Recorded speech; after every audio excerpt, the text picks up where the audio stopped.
Hello YouTube, today I'm kind of making a video, so this is going to be part of the series of Get Better at Yu-Gi-Oh! And this is how we actually categorize boss monsters. So I kind of made 4 columns. I probably should have made 5th, but we'll kind of get into that. So first category we're going to talk about is Jumper. Jumper is a monster that basically goes on the field, does something, has normally huge attack points, and can remove itself off the field, so normally it's hard to get rid of. So Stardust is one of the most common ones, which basically when a destruction and move. The one that people see a little bit more often is Psych Frame Lord Omega, and he just is a little bit more easier to play as a jumper because he only requires a card in your hand, not for your a specific action to be done like Stardust. But those are kind of jumpers, and that's that category. Now Archlord Christia, this is another one. This one is part of the Floodgate, which is basically they stop your opponent from doing an action, so they normally are pretty good. They are really helpful. Now, I would like to say there's 2 types of floodgates, the hard floodgate and the soft floodgate. Christia is the hard floodgate, which is basically, it means the action cannot be performed, but once they do it, they're going to really pop off. While the soft action, you can kind of get away with a few more negates sometimes or not. It depends on kind of the monsters in this category. So we'll put it at the top here. We'll go sideways at the top for our hard floodgate. Now, Ultimate Falcon.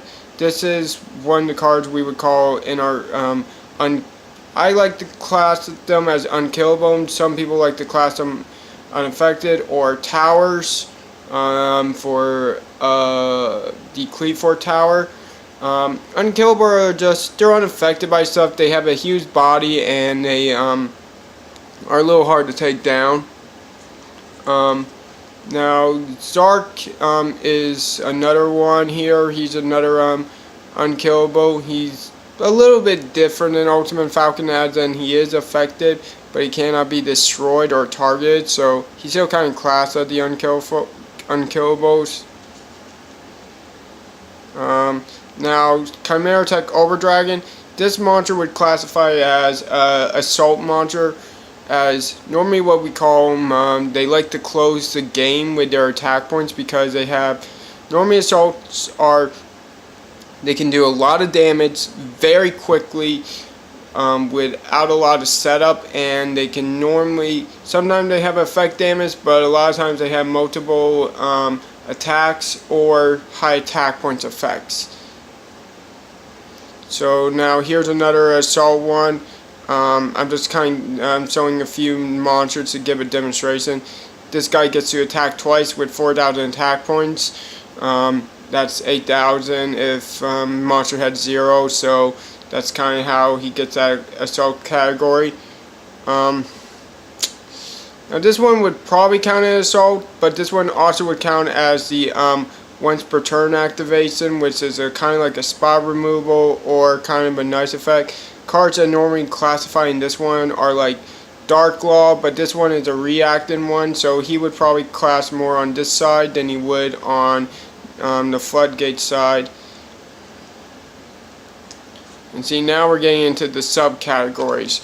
Like here's Predaplan Chimera Reflesia, which by its effect it becomes 35 and lowers another monster by 1,000, but also by effect when it dies it gives you some recovery. So these are actually pretty helpful in their usefulness. It goes in the assault category again, but it has like a recovery, so it's not as explosive as a full assault, but it does give some nice plays. Now Odd Eyes Persona Dragon, it actually has a monster effect that is a floodgate thing, but it's a once per turn. So this is actually kind of an example. Now people know how powerful Dark Law is. Now this thing, if you didn't know, its monster effect is once per turn, during either player turn, you can actually negate a monster's effect that was special summoned from the extra deck.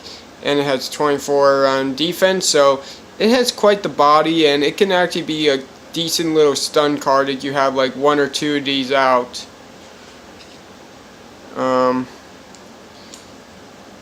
Now,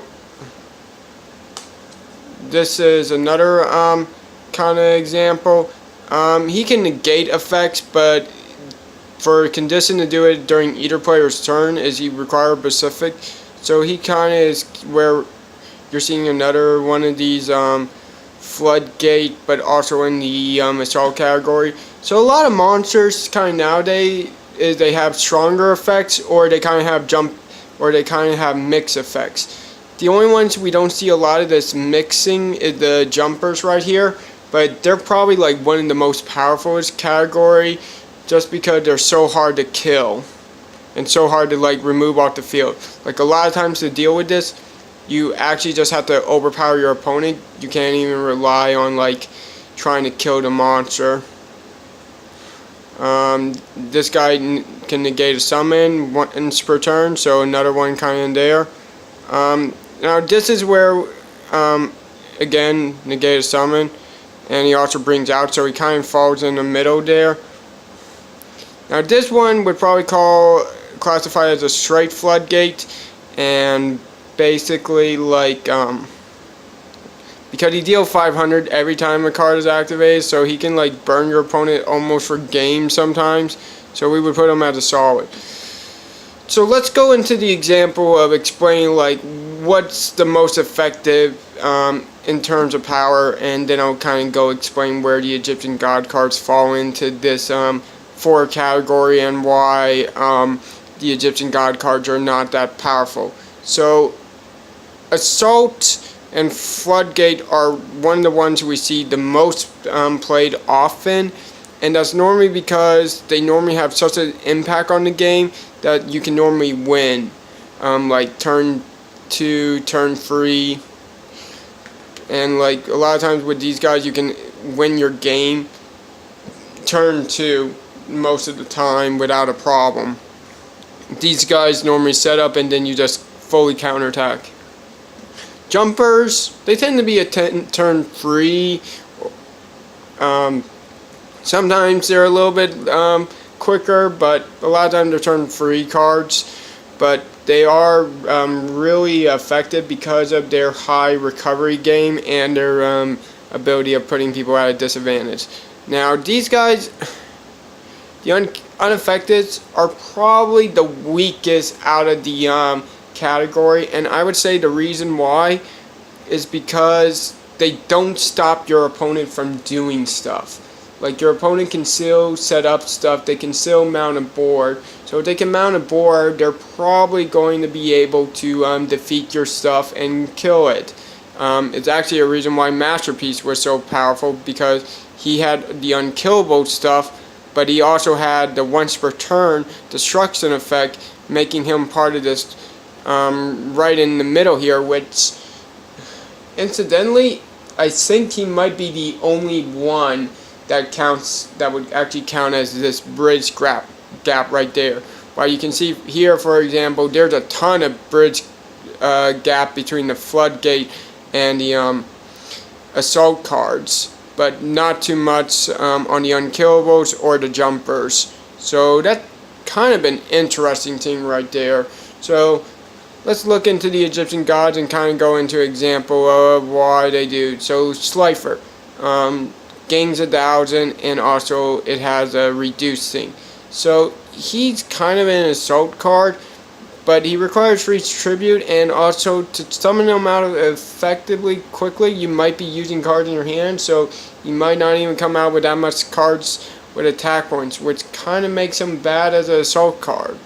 Obelix the Tormentor, he cannot be targeted, so he kind of goes in this unkillable section, which is, as we know, kind of like one of the worst sections to put cards at. And like, for example, the Winged Dragon of Ra, you require massive light points and or you also need to be able to recover so you can like one-shot your opponent with the Winged Dragon or Raw, just making this card like really kind of bad in most cases, in most scenarios. So I don't know, let me know if this video kind of helped you explain boss monsters and kind of explain setup. So a lot of times people, you want to try to get a certain setup of boss monsters where you can kind of like negate and kind of go killing your opponent when you want to. It's like why cards like Tyranny and Ultimate Conductor Tyranno, yeah, I believe that is the name, or Super Ultimate Conductor Tyranno is so good because it has the once per turn effect that disrupts, and it has the assault with a 3,500 attack points.